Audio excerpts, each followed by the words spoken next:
सर्वोदय नमस्कार बच्चों, मैं उमेश चंद्र शुक्ल 10वीं वर्ग के छात्रों को प्रेमचंद द्वारा रचित बड़े भाई साहब कहानी का पहला भाग। बड़े भाई साहब कहानी जो है तो बड़ी कहानी है, उसको हम 3 भागों में बांटेंगे। तो सबसे पहले तो मैंने आपको लेखक का परिचय, प्रेमचंद का जीवनी बताया। आप उस जीवनी को, उनका जन्म समय, कब उनका जन्म हुआ था और कहाँ जन्म हुआ था, ये याद रखेंगे। और उनकी मृत्यु कब हुई थी यह भी याद रखना आवश्यक है, क्योंकि ऑनलाइन जब परीक्षा होगी तब उसमें इस तरह के क्वेश्चन पूछे जा सकते हैं। अतः उनका जन्म हुआ था 31 जुलाई 1880 और उत्तर प्रदेश के बनारस के निकट लम्ही नामक गांव में हुआ था। और उनकी मृत्यु 8 अक्टूबर 1936 में हुई है, ये याद रखेंगे। उनका बचपन का नाम था धनपत राय और उर्दू में नवाब राय और हिंदी में प्रेमचंद के नाम से ये विख्यात हुए थे। इन बातों को ध्यान में रखना है।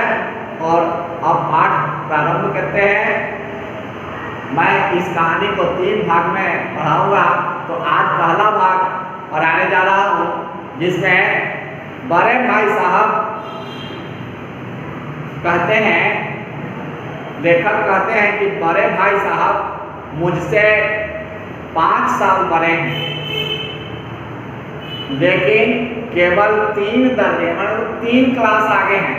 क्लास में पढ़ाई के मामले में केवल 3 क्लास आगे हैं, लेकिन हमसे उम्र में 5 साल बड़े हैं। उन्होंने भी इसी उम्र में पढ़ना शुरू किया था। कहते हैं कि जिस उम्र में मैंने, लेखक ने कहा कि जिस उम्र में मैंने पढ़ना प्रारंभ किया था, उसी उम्र में बड़े भाई साहब भी पढ़ाई करना प्रारंभ किया था। जब मैंने शुरू किया, लेकिन तालीम जैसे महत्वपूर्ण मामले में, अर्थात शिक्षा जैसे महत्वपूर्ण मामले में बड़े भाई साहब जल्दबाजी से काम लेना पसंद नहीं करते थे। वे जल्दबाजी में शिक्षा ग्रहण करना नहीं चाहते थे। जो भी पढ़ना चाहते थे उसकी बुनियाद को पक्की करना चाहते थे। बुनियाद जब मजबूत नहीं होता है तो उस पर आलीशान भवन का निर्माण नहीं हो सकता है।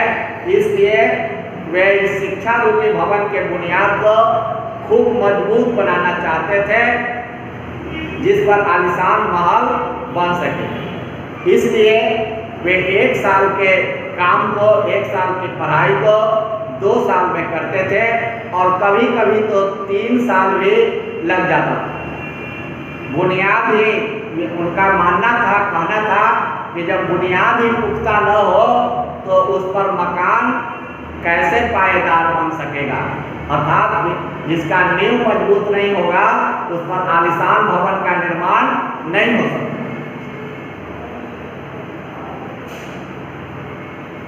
कहानीकार लिखते हैं कि मैं छोटा था, वह बड़े थे। मैं उम्र में छोटा था, वे बड़े थे।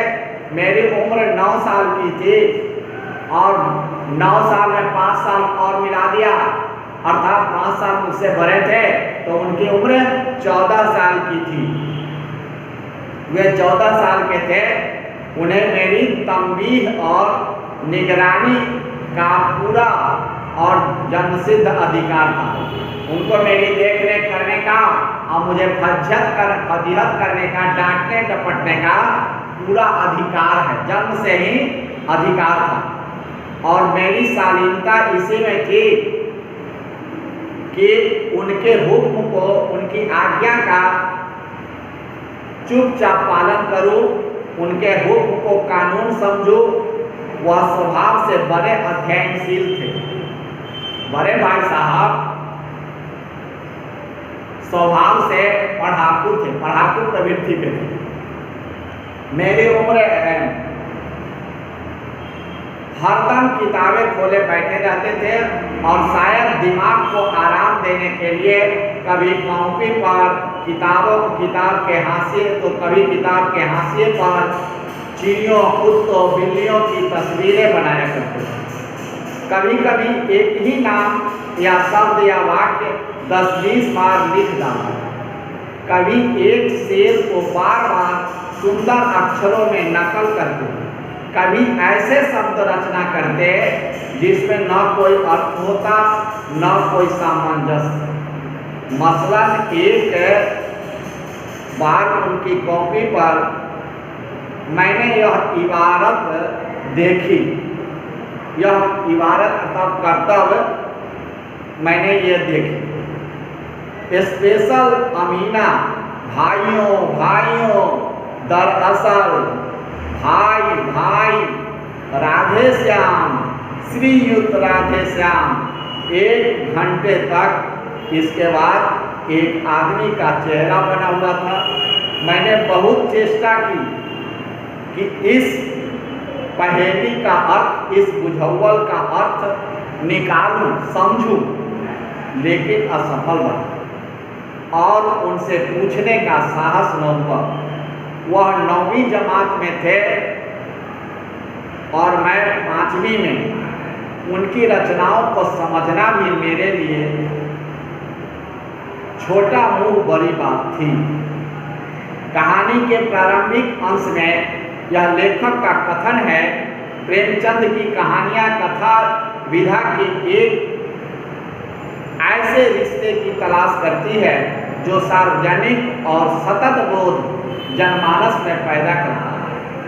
आमतौर पर ऐसा पाया जाता है कि लोग अपने बच्चों की पढ़ाई लिखाई को लेकर चाहे बहुत दूरदर्शी अथवा सचेत न हो, पर इतना तो ये कह ही देते हैं कि बेस अच्छा होना चाहिए, अर्थात नींव मजबूत होनी चाहिए। इसी बात को प्रेमचंद अपने तरीके से कहते हैं कि मकान पायदार कैसे बन सकता है अगर बुनियाद अर्थात नींव मजबूत न हो, पुख्ता न हो। वास्तव में है तो यह सही बात, लेकिन कहानी के संदर्भ में, प्रसंग में लेखक ने इसे फेल होते रहने के वाले बड़े भाई साहब के ऊपर व्यंग करते हुए इस बात को उद्धृत किया है। आगे कहते हैं कि मेरा जी पढ़ने में बिल्कुल न लगता था। कहानीकार छोटे भाई के विषय में कहते हैं कि छोटा भाई कहता है कि मेरा मन पढ़ाई में नहीं लगता था। 1 घंटा पढ़ने के बाद मैं ऊब जाता था। मुझे किताब लेकर घंटे भर बैठना पहाड़ के समान मालूम पड़ता था। मौका मिलते ही हॉस्टल से निकलकर मैदान में आ जाता और कभी कंकड़ियाँ उछालता, कभी कागज की तितलियाँ उड़ाता और कहीं कोई साथी मिल गया तो पूछना ही क्या है।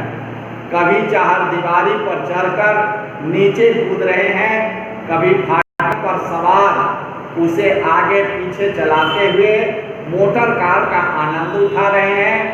लेकिन कमरे में आते ही बड़े भाई साहब का रौद्र रूप देखकर, क्रोध भरा रूप देखकर मेरे प्राण सूख जाते थे। उनका पहला सवाल क्वेश्चन है कि बड़े भाई साहब का पहला सवाल क्या होता था, तो उनका पहला सवाल होता था कहाँ थे।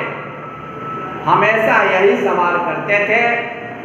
इसी ध्वनि में हमेशा पूछा जाता था और इसका जवाब छोटे भाई के पास केवल मौन था।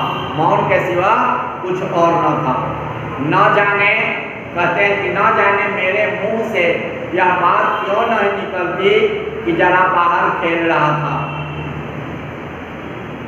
मेरा मौन यह बता देता था, यह सिद्ध कर देता था कि मुझे अपना अपराध स्वीकार है और भाई साहब के लिए उसके सिवा और कोई इलाज न था।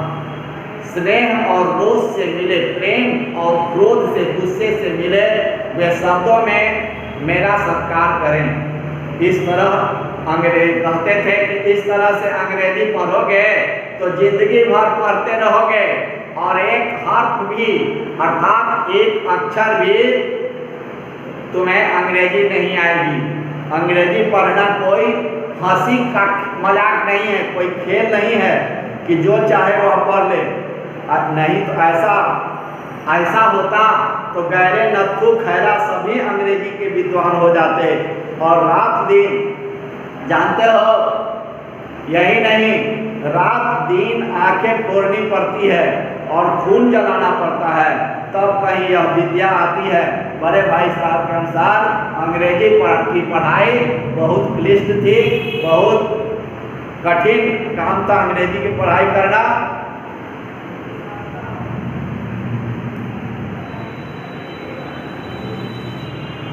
और आती क्या है, कहते हैं कि अंग्रेजी पर खून सूख जाता है, लेकिन थोड़ा बहुत यह विद्या सीख लिया जाता है। कहते हैं कि और आती क्या है, हाँ, कहने को आ जाती है। बड़े भाई बड़े कहते हैं कि बड़े बड़े विद्वान भी शुद्ध अंग्रेजी नहीं लिख सकते, बोलना तो दूर रहा। और मैं कहता हूँ तुम कितने घोंघा हो कि मुझे देखकर भी सबक नहीं लेते, शिक्षा नहीं ग्रहण करते, नहीं सीखते हो, मुझे देखते नहीं हो, मैं कितनी मेहनत करता हूँ और तुम अपनी आंखों से देखते हो। अगर नहीं देखते हो तो यह तुम्हारी आंखों का कसूर है, गुस्ताखी है, तुम्हारी बुद्धि का कसूर है। इतने मेले तमाशे होते हैं, तुमने मुझे कभी देखने जाते देखा है? प्रश्न करते हैं। रोज ही क्रिकेट और हॉकी मैच होते हैं, मैं पास फटकता तक नहीं, कभी मैं क्रिकेट और मैच के पास नहीं जाता हूँ।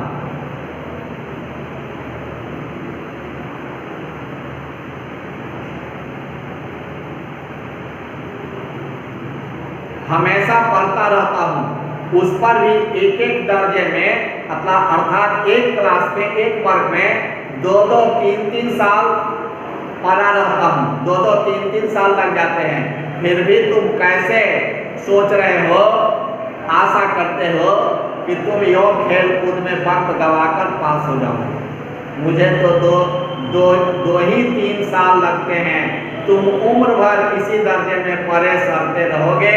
अगर तुम्हें इस तरह उम्र गंवानी है तो बेहतर है घर चले जाओ और मजे से गुल्ली डंडा खेलो। दादा की गाढ़ी कमाई के रुपयों को बर्बाद क्यों करते हो?